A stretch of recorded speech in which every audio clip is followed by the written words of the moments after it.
What's happening, people? We are back in the garage again, and we are working on the fairings.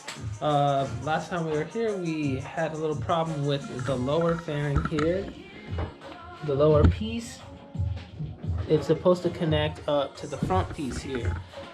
Now, these are race fairings. They're not like track fairings, I guess, that are supposed to work with the bike to make it, you know, that it's street legal still. So it takes a little modifying. So the problem is that right here, our exhaust, as you can see, it's touching, and it's not allowing us to put the fairing up to where it needs to be bolted in. So what we have to do is we're gonna have to cut some of the fairing so it can fit flush. We're gonna make some cuts right now. I'm gonna see, hopefully this works.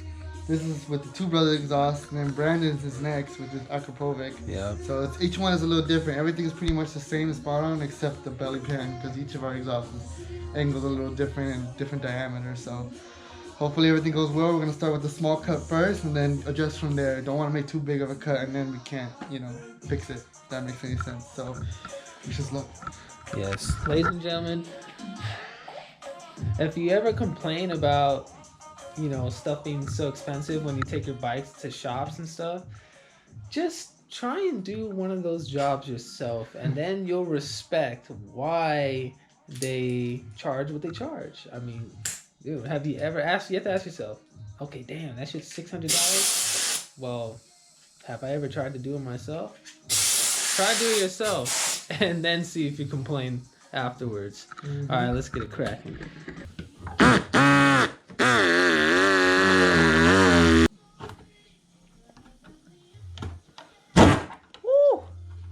Scared me.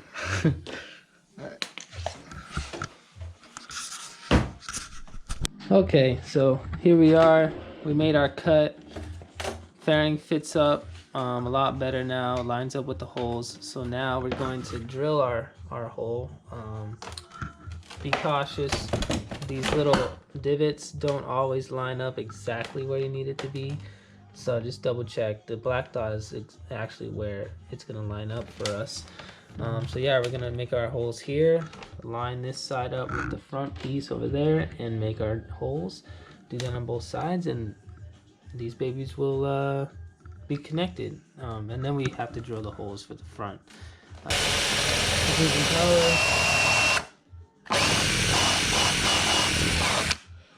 See, we made our holes. We bolted it up to make sure it lines up and fits. It does. Hold this real quick. So now we're gonna go on to our holes here and here, which line up with this piece right here. Now, to make this easier on ourselves, since there's already divots here for the holes, we're just gonna start our holes there, then line this piece up with this piece. Since there will be holes, we'll use a Sharpie to mark the holes on this area, and then we'll drill the holes here, and we'll be good. That way we don't have to like hold them together and try and drill through both of them. So that's what we're gonna do, man. Yep, we're about to do it right now. Let's get it going.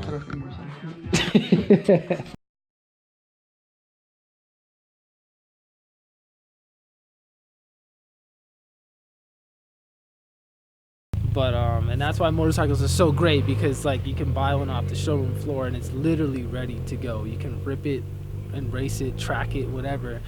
Bad thing about 90% of cars in the world, you buy them off the showroom and they're freaking shitty, and you have to invest so much money into them to even make them, you know, sort of fast. So, you know, but we came, you know, up here for a nice drive, but we want to also update you guys, because as you've seen the process of us working on the track fairings that we got from ABS Fairings, things were going good, but things started happening that set us back. So it's very time consuming working on track fairings. We didn't really anticipate it being as much work as it turned out to be. Just getting things to line up right and drilling the holes and figuring out the best way to bolt things together, because originally the way it's supposed to doesn't quite work. Some pieces don't exactly fit perfectly.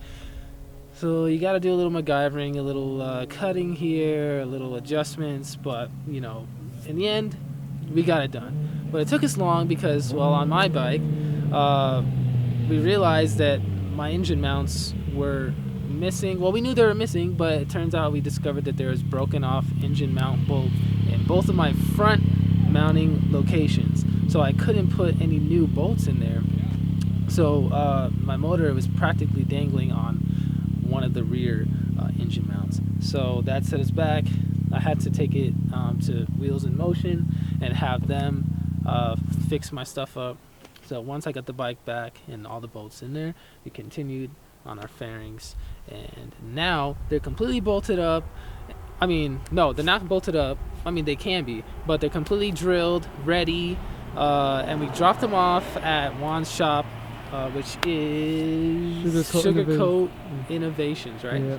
Sugarcoat Innovations. Shout out to them. So they're over there. They're being worked on, and they're getting ready to be wrapped, and we can't wait for it to be finished so we can unveil it.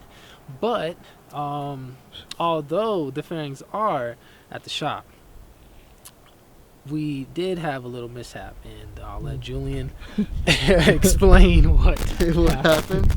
Yeah, so had a little mishap. We got the fairings set up, like I said, drilled, everything ready to go. My bike, unfortunately, I don't have room to sit it inside the garage, so I cover it up. It sits outside. It's winter here. Our winter, obviously we don't get snow here, but we do get a lot of sometimes rain. Sat out in the rain for quite some time. I had it covered, like I said, but I guess the O-ring on the gas cap was very, very old. Let water into the gas tank, so when I turned it on one day, it was running kind of funky. So I was like, okay, let me decide to clean that tank up. A while back, when I bought the bike previously from the previous owner, there was a bad ground on the fuel pump, and the wiring was damaged, the little connector. So I had to get it rewired. They soldered it, they fixed it, and they created a new ground from the fuel pump to the battery. And I made an unfortunate mistake when I was taking the gas tank off, and then with the fuel pump, it ignited my mistake did not take off the battery, so I take complete blame for this, and I made a really rookie mistake, and then it caused us an arc. The arc obviously touched the gasoline, and my bike caught on fire, so it lit up. Luckily I was able to put it out within 20 seconds, but in those 20 seconds I lost the whole bike. Luckily I didn't lose my home, which was the biggest thing, and I'm very thankful that I lose my home. I only got a minor burn on my arm. It's healing as we speak, and nobody of my family members were hurt. Kind of puts you in a good perspective on how life can change really quick, but at the same time you adapt, you move on. I just bought another 2007 GSXR, already tracked out, ready to go. Luckily on my bike, like the clip-ons, the forks, brake lines on the front, nothing was damaged, airbox, so I have a lot of interchangeable parts. I'm switching my clip-ons, my rear sets, forks from that bike because they're all set up for me going to the new bike. Got to put some work into that. But yeah, I lost the Zula. She's lived by her name. She died by her name, literally.